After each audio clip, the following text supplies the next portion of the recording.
तर आज मी आंघोळीला चालली होती आणि बघते तर काही साबणच संपला. Hello and welcome.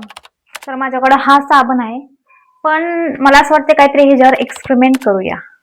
तर चलो. तेजस्वी लोग हैं हमारे पास, कितने शानदार विचार रखते हैं. एक बटाटा घ्यायचा, त्याला चॉप करायचा आणि मिक्सर मधून. तर ह्यामध्ये मी 3 चमचे राईस फ्लोअर घेणार आहे. स्किन साठी खूप छान असतं आणि खूप हेल्दी स्किन दिसते. नंतर ना थोडंसं दूध mix mix mix mix mix. Milk पण स्किन साठी खूप छान असतं. लुक ॲट दिस.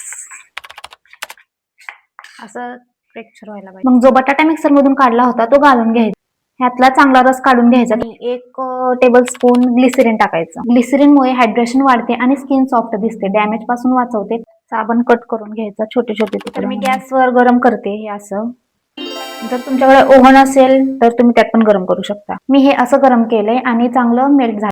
मग जे मिक्स केलं होतं त्यात हे साबण टाकायचं और फिर से मिक्स मिक्स मिक्स मिक्स. आणि हे साबण ठेवायचं मी ऑनलाईन मागवलंय. ह्याला काय म्हणतात, मेरे मुंह में अल्फाज नाही आ रहे. आणि हे मग जे आपण ठेवलेलं आहे मिक्सर ते आपण त्यात टाकायचंय. तर मी आता साबण बनवला आहे. तुमच्या जवळ जर कॉफी असेल ते पण त्याच्यावर टाकू शकता. माझ्याकडे नाही त्यामुळे मी नाही टाकलेली. A few moments later. And this result एवढं भारी झालं. हे तुम्ही फेसला पण लावू शकता. कसं झालं